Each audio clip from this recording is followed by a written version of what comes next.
People got upset about the idea of no burglars or negativity in Paralives, and understandably so. Players are sick of unrealistic life simulation games and the exclusion of negativity in said games. Hey, what's up everyone? Welcome back to my channel, Catchy Virus. If you enjoy Paralives and Sims-related news, information, and speculation, please like this video and subscribe for future content. Y'all are amazing. Okay, so I'll be the first one to admit when I'm wrong.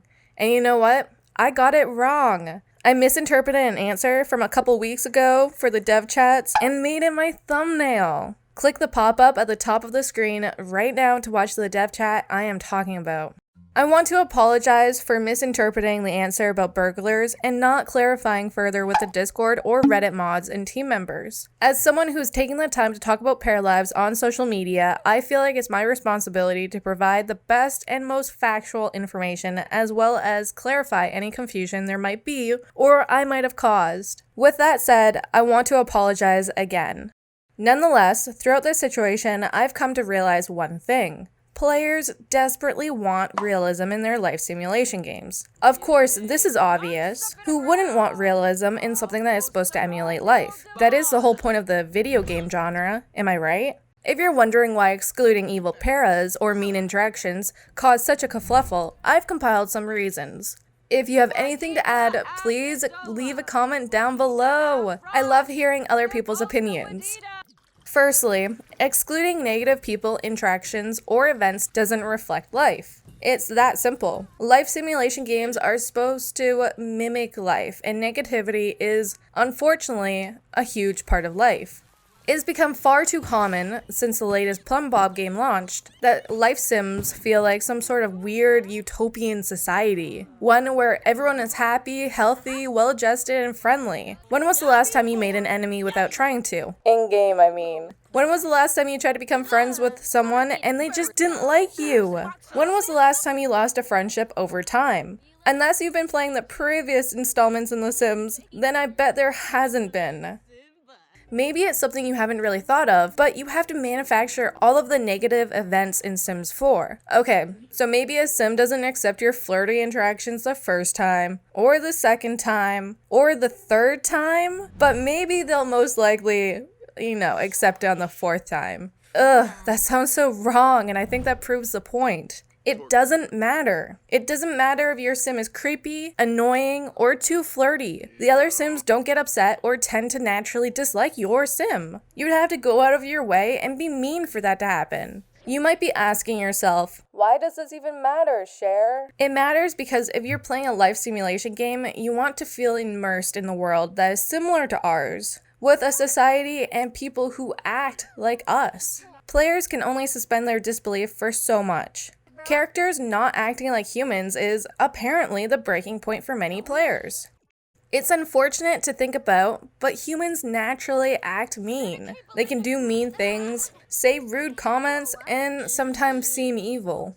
Without this natural component to the characters, it becomes shockingly clear that the life simulation is in fact a perfect world. Or at least some people's version of a perfect world. I assume there's some shady people out there who would have a different, more dramatic version.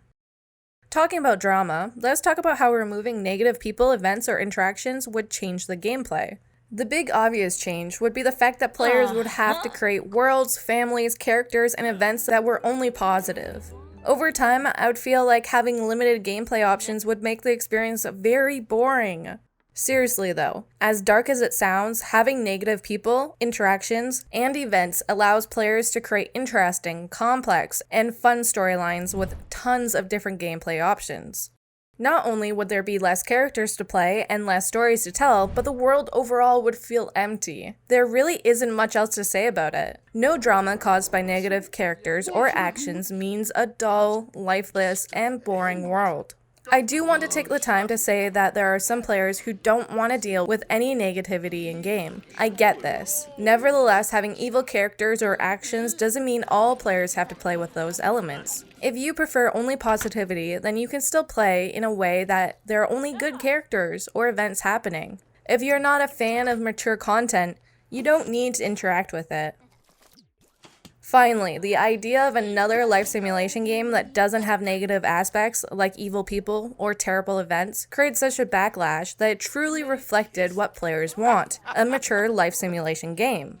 When you think of life simulation games in 2021, you'll probably think of bright colors, happy faces, family-oriented packs, and a huge fan base of younger, most likely female, players. Do you think in 2000 you would have thought the same thing?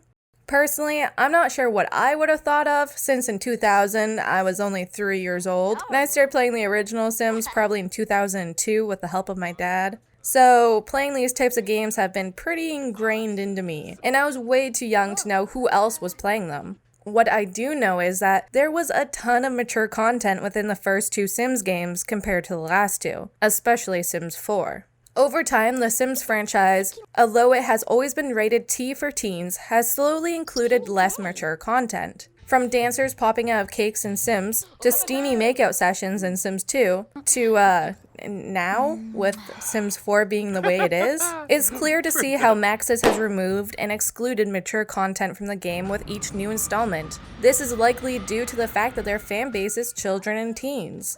I have to admit there's definitely mature content that has been grandfathered into Sims 4, I'm not denying that at all. I'm pointing out that Sims 4 has less negative content or mature themes when compared to the original Sims.